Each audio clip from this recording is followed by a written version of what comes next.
Hi ಎಲ್ರಿಗೂ ನಮಸ್ಕಾರ. ಇವತ್ತು ನಾನು ಪನ್ನೀರ್ ಪಲಾವ್ ರೆಸಿಪಿ ತೋರಿಸ್ತಾ ಇದ್ದೀನಿ. ಮನೆಗೆ ಯಾರಾದರೂ ನೆಂಟರು ಬಂದಾಗ ಸ್ಪೆಷಲಾಗಿ ಏನಾದರೂ ಮಾಡಬೇಕಂದ್ರೆ ಈ ರೀತಿ ಒಂದು ಸಲ ನೀವು ಪನ್ನೀರ್ ಪಲಾವ್ ಮಾಡಿ ನೋಡಿ.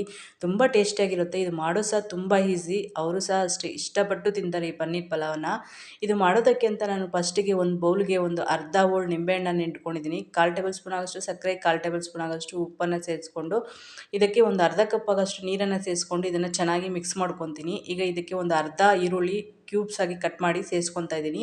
ಒಂದು 2 ಹಸಿಮೆಣಸಿನ್ಕಾಯಿನ ಈ ರೀತಿ ಸಣ್ಣಗೆ ಕಟ್ ಮಾಡಿ ಸೇರಿಸ್ಕೊಂಡು ಇದನ್ನು ಮಿಕ್ಸ್ ಮಾಡಿಕೊಂಡು ಹಾಫ್ ಆನ್ ಅವರ್ ಇದನ್ನು ಸೈಡಿಗೆ ಇಟ್ಕೊಳ್ಳೋಣ. ಇದನ್ನು ಲಾಸ್ಟಿಗೆ ಪಲಾವ್ ಎಲ್ಲ ಆದಮೇಲೆ ಲಾಸ್ಟಿಗೆ ಇದನ್ನು ಸೇರಿಸೋದು. ನೋಡಿ, ನಾನು ಈ ಗ್ಲಾಸಲ್ಲಿ ಒಂದು 2 ಗ್ಲಾಸ್ ಆಗೋಷ್ಟು ಬಾಸ್ಮತಿ ರೈಸನ್ನು ತೊಗೊಂಡಿದ್ದೀನಿ. ಅದನ್ನು ಚೆನ್ನಾಗಿ ಒಂದು 2ರಿಂದ 3 ಸಲ ತೊಳ್ಕೊಂಡು ಎಷ್ಟು ಬೇಕೋ ಅಷ್ಟು ನೀರನ್ನು ಹಾಕ್ಬಿಟ್ಟು ಒಂದು 15 ನಿಮಿಷ ನೆನೆಯಕ್ಕೆ ಇಟ್ಕೊತೀನಿ. ನೋಡಿ, ನಾನು ಒಂದು 200 ಗ್ರಾಮ್ ಆಗೋಷ್ಟು ಪನ್ನೀರನ್ನು ಕ್ಯೂಬ್ಸ್ ಆಗಿ ಕಟ್ ಮಾಡ್ಕೊಂಡಿದ್ದೀನಿ. ಈ ಕ್ಯೂಬ್ಸನ್ನು ಚೆನ್ನಾಗಿ ಉಪ್ಪು ನೀರಲ್ಲಿ ತೊಳ್ಕೊಳ್ಳೋಣ. ಇದು ಪನ್ನೀರಲ್ಲಿ ಏನಾದರೂ ಸ್ಮೆಲ್ ಏನಾದರೂ ಇದ್ದರೆ ನೀಟಾಗಿ ಕ್ಲೀನ್ ಆಗುತ್ತಂತ ಈ ರೀತಿ ಉಪ್ಪು ನೀರಲ್ಲಿ ತೊಳ್ಕೊಂಡು ತೊಗೊತಾ ಇದ್ದೀನಿ. ಪಲಾವ್ ಮಾಡೋದಕ್ಕೆ ಅಂತ ನಾನು ಸ್ಟವ್ ಮೇಲೆ ಒಂದು ಕುಕ್ಕರ್ ಇಟ್ಕೊಂಡಿದ್ದೀನಿ. ಇದಕ್ಕೆ ಒಂದು 2 ಟೇಬಲ್ ಸ್ಪೂನ್ ಆಗೋಷ್ಟು ಎಣ್ಣೆ ಹಾಗೆ 1 ಟೇಬಲ್ ಸ್ಪೂನ್ ಆಗೋಷ್ಟು ತುಪ್ಪನ ಸೇರಿಸ್ಕೊತಾ ಇದ್ದೀನಿ.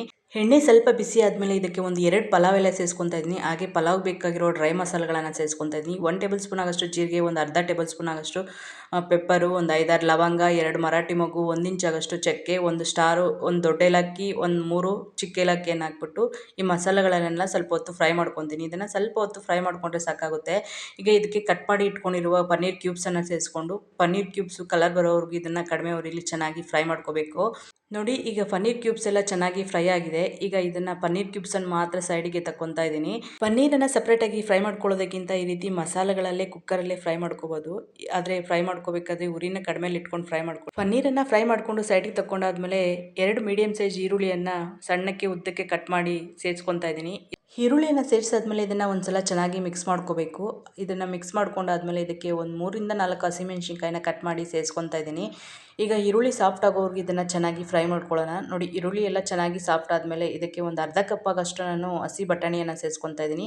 ಹಸಿ ಬಟಾಣಿ ಸೇರಿಸಾದ್ಮೇಲೆ ಮತ್ತೊಂದು 2 ನಿಮಿಷ ಇದನ್ನು ಚೆನ್ನಾಗಿ ಫ್ರೈ ಮಾಡ್ಕೊಳ್ಳೋಣ. 2 ನಿಮಿಷ ಆದಮೇಲೆ ನೋಡಿ, 1 ಟೇಬಲ್ ಸ್ಪೂನ್ ಆಗೋಷ್ಟು ಶುಂಠಿ ಬೆಳ್ಳುಳ್ಳಿ ಪೇಸ್ಟನ್ನು ಹಾಕ್ಕೊತಾ ಇದ್ದೀನಿ. ಪೇಸ್ಟು ಹಸಿ ಸ್ಮೆಲ್ ಹೋಗೋವರೆಗೂ ಇದನ್ನು ಚೆನ್ನಾಗಿ ಫ್ರೈ ಮಾಡ್ಕೋಬೇಕು.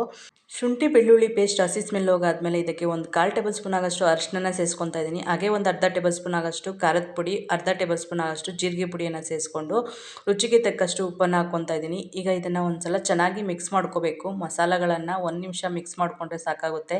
ಇದನ್ನು ಜಾಸ್ತಿ ಹೊತ್ತು ಫ್ರೈ ಮಾಡ್ಕೊಳ್ಳೋ ಅವಶ್ಯಕತೆ ಇಲ್ಲ. ಈಗ ಇದಕ್ಕೆ ಚೆನ್ನಾಗಿ ಹಣ್ಣಾಗಿರುವ ಮೀಡಿಯಮ್ ಸೈಜ್ 2 ಟೊಮೊಟೊನ ಸಣ್ಣಗೆ ಕಟ್ ಮಾಡಿ ಸೇರಿಸ್ಕೊತಾ ಇದ್ದೀನಿ. ಟೊಮೊಟೊ ಸಾಫ್ಟ್ ಆಗೋವರೆಗೂ ಇದನ್ನು ಚೆನ್ನಾಗಿ ಫ್ರೈ ಮಾಡ್ಕೋಬೇಕು. ಇದನ್ನು ಒಂದು 2 ನಿಮಿಷ ಫ್ರೈ ಮಾಡಿಕೊಂಡ್ರೆ ಸಾಕಾಗುತ್ತೆ. ನೋಡಿ, 2 ನಿಮಿಷ ಆದಮೇಲೆ ಟೊಮೊಟೊ ಎಲ್ಲ ಚೆನ್ನಾಗಿ ಸಾಫ್ಟ್ ಆಗಿದೆ. ಈಗ ಇದಕ್ಕೆ ನಾವು ನೆನೆಸಿಟ್ಕೊಂಡಿದ್ವಲ್ಲ ಅಕ್ಕಿನ ಸೇರಿಸ್ಕೊತಾ ಇದ್ದೀನಿ. ಅಕ್ಕಿನ ಸೇರಿಸಾದ್ಮೇಲೆ ಉರಿನ ಕಡಿಮೆಲಿ ಇಟ್ಕೊಂಡು ನಿಧಾನವಾಗಿ 1 ನಿಮಿಷ ಮಿಕ್ಸ್ ಮಾಡಬೇಕು. ಅಕ್ಕಿನ ನೆನೆಸಿಟ್ಕೊಂಡಿದ್ವಲ್ಲ ಅದರಿಂದ ನಿಧಾನವಾಗಿ ಮಿಕ್ಸ್ ಮಾಡ್ಕೊಳ್ಳಿ, ಇಲ್ಲಾಂದರೆ ಮುರಿದೋಗುತ್ತೆ ಅಕ್ಕಿ. ಈ ರೀತಿ 1 ನಿಮಿಷ ಮಿಕ್ಸ್ ಮಾಡ್ಕೊಂಡಾದ್ಮೇಲೆ ನಾನು 2 ಗ್ಲಾಸ್ ಅಕ್ಕಿ ಹಾಕಿದ್ನಲ್ಲ, 2 ಗ್ಲಾಸ್ ಅಕ್ಕಿಗೆ 2.5 ಗ್ಲಾಸ್ ನೀರಾದರೆ ಸರಿ ಹೋಗುತ್ತೆ. ಯಾಕಂದರೆ ಅಕ್ಕಿನ ಒಂದು 15 ನಿಮಿಷ ನೆನೆಸಿಟ್ಕೊಂಡಿದ್ವಲ್ಲ ಅದರಿಂದ ನೀರು ಜಾಸ್ತಿ ಹಾಕೋ ಅವಶ್ಯಕತೆ ಇಲ್ಲ. 2.5 ಗ್ಲಾಸ್ ನೀರು ಹಾಕ್ಕೊಂಡ್ರೆ ಚೆನ್ನಾಗಿ ಉದುರುದ್ರಾಗುತ್ತೆ. ಈಗ ನೀರು ಸೇರಿಸಾದ್ಮೇಲೆ ಇದನ್ನು ಒಂದು ಸಲ ಚೆನ್ನಾಗಿ ಮಿಕ್ಸ್ ಮಾಡ್ಕೋಬೇಕು. ಈಗ ರುಚಿಗೆ ತಕ್ಕಷ್ಟು ಉಪ್ಪನ್ನು ಸೇರಿಸ್ಕೋಬೇಕು. ನಾವು ಈರುಳ್ಳಿ ಫ್ರೈ ಮಾಡಬೇಕಾದ್ರೆ ಉಪ್ಪನ್ನು ಸ್ವಲ್ಪ ಸೇರಿಸ್ಕೊಂಡಿದ್ದೀವಿ. ಈಗ ಒಂದು ಸಲ ಚೆಕ್ ಮಾಡಿಕೊಂಡು ಉಪ್ಪನ್ನು ಸೇರಿಸ್ಕೊಳ್ಳಿ.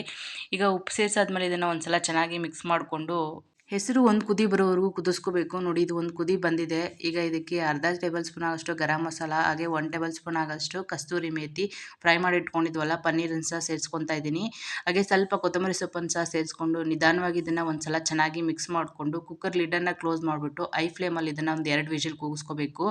2 ವಿಷಲ್ ಕೂಗಿಸ್ಕೊಂಡಾದ್ಮೇಲೆ ಕುಕ್ಕರ್ ತಣ್ಣಗಾಗಿ ಒಂದು 10ರಿಂದ 20 ನಿಮಿಷ ಬಿಟ್ಟು ಇದನ್ನು ಓಪನ್ ಮಾಡಬೇಕು. ಒಂದು 20 ನಿಮಿಷ ಬಿಟ್ಟು ಓಪನ್ ಮಾಡಿ ನೋಡಿದ್ಮೇಲೆ ನೋಡಿ ಎಷ್ಟು ಉದುರುದ್ರಾಗಿದೆ ಅಂತ. ಪಲಾವು ತುಂಬ ಟೇಸ್ಟಿಯಾಗಿರುತ್ತೆ. ಈ ರೀತಿ ಒಂದು ಸಲ ನೀವು ಟ್ರೈ ಮಾಡಿ ನೋಡಿ ಪಲಾವನ್ನು. ತುಂಬ ಸಿಂಪಲ್ಲು ಹಾಗೂ ಸಖತ್ ಟೇಸ್ಟಿಯಾಗಿರುತ್ತೆ. ನಿಂಬೆಹಣ್ಣು ರಸದಲ್ಲಿ ಒಂದು ಅರ್ಧ ಗಂಟೆ ಈರುಳ್ಳಿ ಕ್ಯೂಬ್ಸು ಮತ್ತು ಹಸಿಮೆಣ್ಸಿನ್ಕಾಯಿ ನೆನೆಸಿಟ್ಟಿದ್ವಲ್ಲ ಆ ಹಸಿಮೆಣ್ಸಿನ್ಕಾಯಿ ಮತ್ತು ಈರುಳ್ಳಿ ಕ್ಯೂಬ್ಸನ್ನು ಈ ರೀತಿ ಪಲಾವ್ ಮೇಲೆ ಸೇರಿಸ್ಕೊತಾ ಇದ್ದೀನಿ. ಈ ರೀತಿ ಪಲಾವ್ ಮೇಲೆ ಸೇರಿಸ್ಕೊಳ್ಳೋದ್ರಿಂದ ಪಲಾವ್ ತಿನ್ನಬೇಕಾದ್ರೆ ಹುಳಿ ಹುಳಿಯಾಗಿ ಈರುಳ್ಳಿ ಕ್ಯೂಬ್ಸು ಮತ್ತು ಹಸಿಮೆಣ್ಸಿನ್ಕಾಯಿ ತುಂಬ ಟೇಸ್ಟಿಯಾಗಿರುತ್ತೆ. ನೀವು ಒಂದು ಸಲ ಈ ರೀತಿ ಈರುಳ್ಳಿ ಕ್ಯೂಬ್ಸು ಮತ್ತು ಹಸಿಮೆಣ್ಸಿನ್ಕಾಯಿ ನೆನೆಸಿಟ್ಕೊಂಡು ಸೇರಿಸ್ಕೊಂಡು ನೋಡಿ, ತುಂಬ ಚೆನ್ನಾಗಿರುತ್ತೆ. ನೋಡಿ, ಪಲಾವ್ ಎಷ್ಟು ಉದುರುದ್ರಾಗಿದೆ ಅಂತ, ಸಖತ್ ಟೇಸ್ಟಿಯಾಗಿದೆ. ಈ ವಿಧಾನದಲ್ಲಿ ನೀವು ಒಂದು ಸಲ ಪನ್ನೀರ್ ಪಲಾವ್ ಮಾಡಿ ನೋಡಿ, ತುಂಬ ಟೇಸ್ಟಿಯಾಗಿರುತ್ತೆ. ಈ ಪಲಾವನ್ನು ನೀವು ಮೊಸರು ಬಜ್ಜಿ ಅಥವಾ ಯಾವುದಾದ್ರೂ ನಿಮ್ಗೆ ಇಷ್ಟವಾದ ಕರಿಗಳ ಜೊತೆ ಸರ್ವ್ ಮಾಡ್ಕೊಂಡ್ರೆ ಸಖತ್ ಟೇಸ್ಟಿಯಾಗಿರುತ್ತೆ. ನಿಮ್ಗೆ ಈ ರೆಸಿಪಿ ಸ್ವಲ್ಪನಾದರೂ ಇಷ್ಟ ಆಗಿದ್ರೆ ಪ್ಲೀಸ್ ಒಂದು ಲೈಕ್ ಮಾಡಿ, ಹಾಗೆ ಶೇರ್ ಮಾಡಿ. ವಿಡಿಯೋ ನೋಡಿದ್ದಕ್ಕಾಗಿ ಎಲ್ಲರಿಗೂ ಧನ್ಯವಾದಗಳು.